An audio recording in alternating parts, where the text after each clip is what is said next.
Alrighty then, back once again for another reaction. This time it's Once Upon a Time, Season 2, Episode 12. As per usual with these things, well, I say as per usual, it's been a while since I watched the last episode, hasn't it? I'm unaware of the titles before I go in, so that I'm completely blind on whatever the episode actually is going to be about, whether that's a character or a concept. Like, not knowing the title helps me be extra blind on that fact, so I really appreciate that the person I get these high quality Blu-ray rips from like labels them as numbers instead of titles. It really helps me, so all credit to Atticus. But yeah, as those of you who follow my Ruby actions and or my Patreon announcements are aware, the reason that I have slowed down productivity to pretty much a crawl on the channel is very much related to procrastination brought about by feeling low, brought about by lingering feelings of grief and feeling a little lost in the absence of my deceased father. Like, it's not something you can just get over. It's something I can feel better enough about that I can do things for my YouTube channel, but I'm nowhere near as frequent as I used to be, because the days in which the motivation is there, the good mood is there, you know, the timing is there, those days are a lot scarcer now, and I really wish that wasn't the case, because I get such a rush of endorphins seeing you guys comment and getting these videos up for people that I know are expecting something of me, and that makes me feel like I've done something worthwhile with my day and ergo my life. So, you know, a big part of my mental health is being able to interact positively with the people around me on the internet and in real life, and when I'm not uploading, I'm not getting that. But because of how shitty I feel in the first place, it's hard to get the content up in the first place. And so I get myself stuck in this depressive area where nothing gets done and I'm not feeling any better. So that's why I decided that it was finally time to focus on Ruby Volume 7 while I was in that difficult period, to really like just power my way through something that I wasn't obligated to watch. I mean, obviously I enjoy everything that I'm watching, but I meant just something I've decided on my own to watch, like that I knew that I really enjoyed before. I thought Volume 8 is coming out soon. I'm gonna watch through Ruby Volume 7 as a treat to myself, something that I know I'll be motivated to record no matter what, and just get it done. And even then I struggled. Ruby was supposed to be gotten out of the way just over a month ago, if not more, so that shows you and puts into perspective how much this has been weighing on me. Like, and then obviously I got into Owl House, had a bit of a small Owl House content outburst, and I've basically been stalled as a channel, and I don't like that. I am trying to come back. As I said, Ruby has really helped. I had such a good time watching Volume 7 that it's fully rekindled me, especially towards the end. Such great drama, such great action, such great writing from my personal perspective, and it's got me excited to watch entertainment and media again. It really has. So after another small mental health break and catching up on a bit of much needed sleep, I feel ready to jump back into the main series that I've been doing as we go into December. Yeah, I have a feeling that I want to try to finish Once Upon a Time Season 2 before the end of the year, but I'm not making any guarantees. Anytime I make a guarantee about anything, I fail. I always fail. I say, oh, I'm gonna get something recorded and have it up by Friday, and it ends up being next Monday or something, or, oh, yeah, I'm gonna make a lot of plans to record today, and then I don't do anything. Like, never promise anything, but all I'm saying is I would like it if I could finish Season 2 by the end of the year, but I don't personally see December being that wild for content, especially with Christmas coming up. It's the first Christmas I'll have to get through without my father here. I don't know how I'm going to handle all of that. Maybe it'll send me into another tailspin, I don't know. But the main thing is I'm going to be trying, and you guys are going to be here with me, and we're going to give it a good go. Demon Slayer is obviously going to come back when it can as well. It's probably going to be mostly Demon Slayer and Once Upon a Time uploads during December. Maybe another Owl House compilation if I can actually finish it.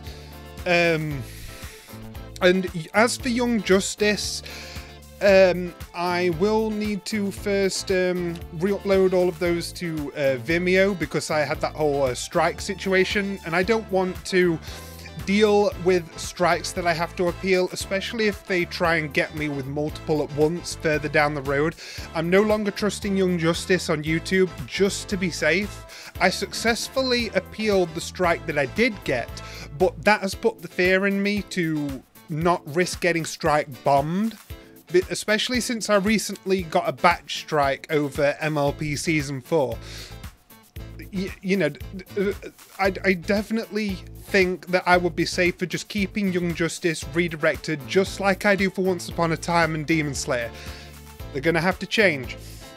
But yeah, as for Once Upon a Time, you see, you can tell I've been away for a while because we're almost 7 minutes in and I still haven't really addressed like the main plot of what I'm actually watching. I did go back, I'm not stupid, I did go back to the previous episode a few moments ago, and I sort of skimmed through it to catch myself up on whereabouts we are.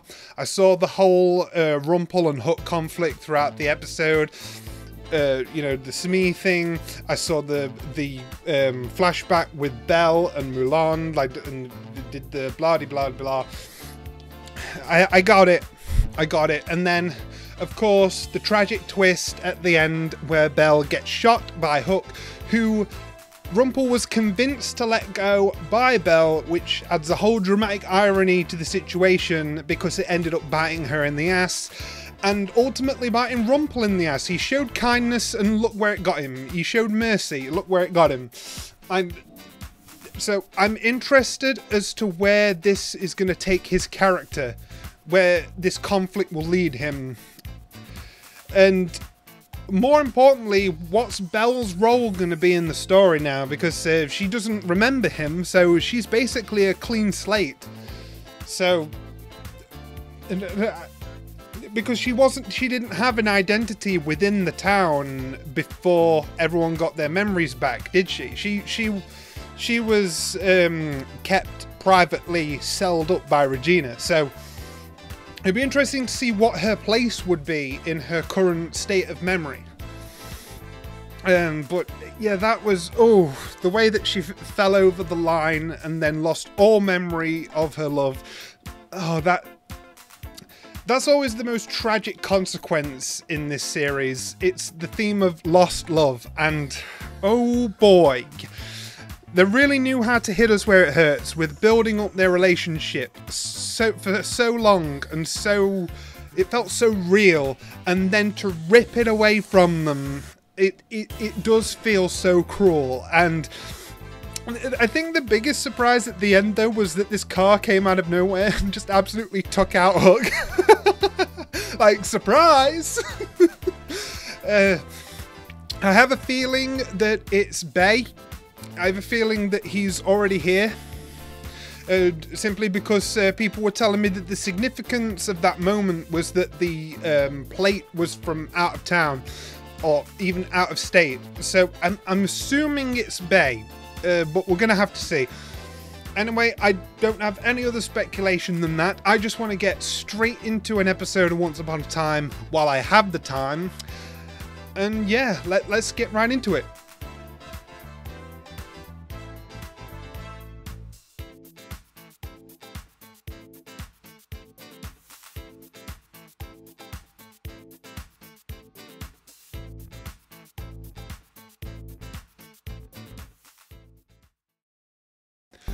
Well, okay then. Glad I didn't have to be confused throughout. So this guy really is just a random Joe. And I must admit, it has been way too long since I saw the one guy in his apartment that was probably Bay. I completely forgot the look of the person. I don't have very good facial recognition in that sense. I really needed to have seen that person within the last month or so.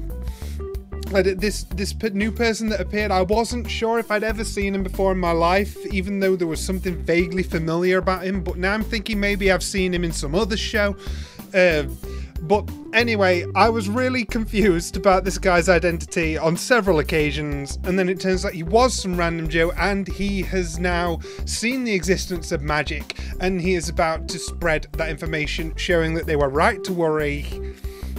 But I guess that all depends on how this is gonna go next, in terms of interested people approaching the town, and how the town is going to react to them, and whether their fears will be justified, or if they're going to be shown to be overreacting. That's all a bit up in the air right now. But oh my goodness, I felt really bad for Rumple in the way that he kept trying, only to further drive a wedge between himself and Belle, making a worse and worse impression by coming off as crazy, and then a creep, and then crazy.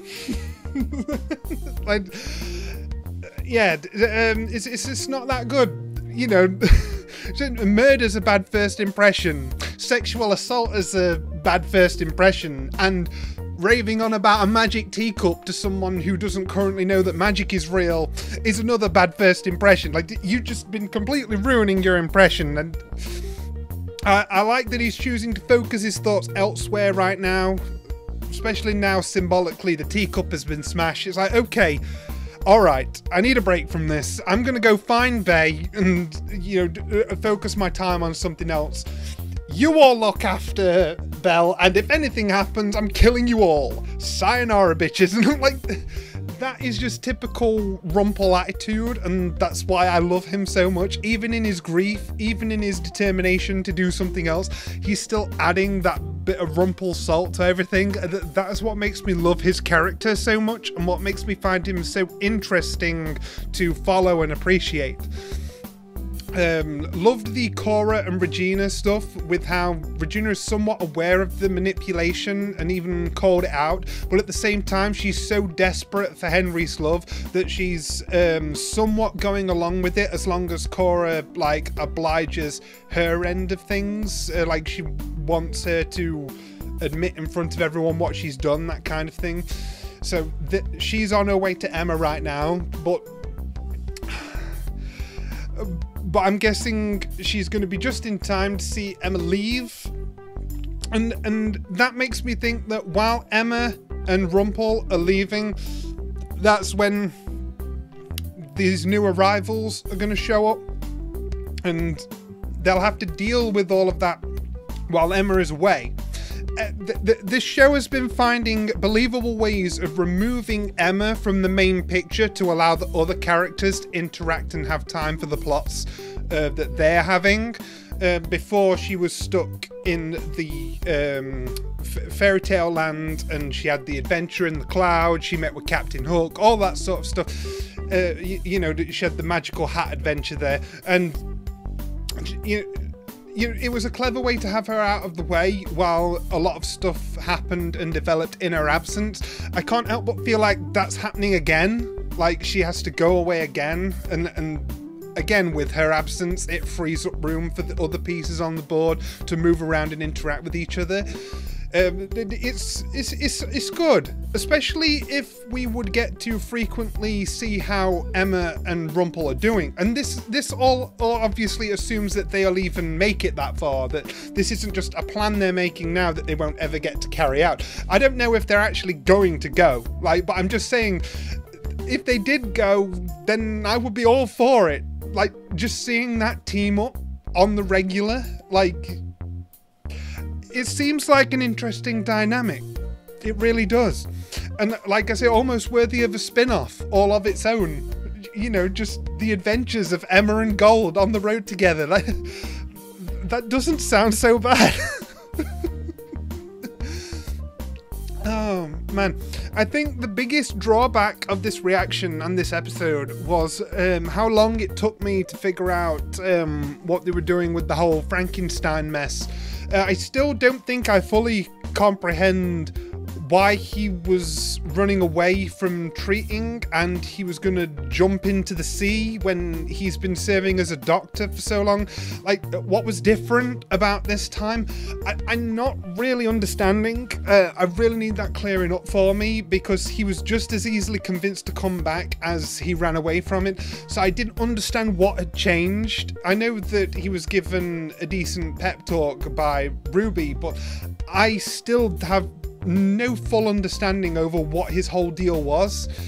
I mean, obviously I understood the, you know, in his world, his flashback to do with the actual Frankenstein's monster, and so, yeah, that was all perfectly understandable. Like, that was pretty much verbatim the original story, just with different characters. But I was just having a really hard time contextualizing how that influenced his decision to abandon this random crash accident patient. Like, what significance did this hold? And it's just really escaping me. So that's probably me having a brain fart, and if that's the case, I really need correcting, and maybe once you explain it to me, it'll make perfect sense. But as I am right now in my current mental state, I'm drawing a blank on that. Like, I don't understand. It's not passing through my logic center, and whether that's on me or whether they didn't make it clear enough, I don't know. I need somebody to be my guide here. It's usually Heidi, so... But as you could tell, the rest of everything that was going on, from the Cora and the Regina stuff, to the Gold/Rumpel stuff, to this whole subplot drama about, do we let this guy live? Like, do we want everyone to find out about us? And he finds out anyway. You know, everything... You know, for the most part, everything felt like a strong episode of Once Upon a Time. Like I say, I really love that we still get the dialogue that like can go multiple ways, and you know, the little sly references within dialogue and stuff. Like, oh, we don't want to keep you.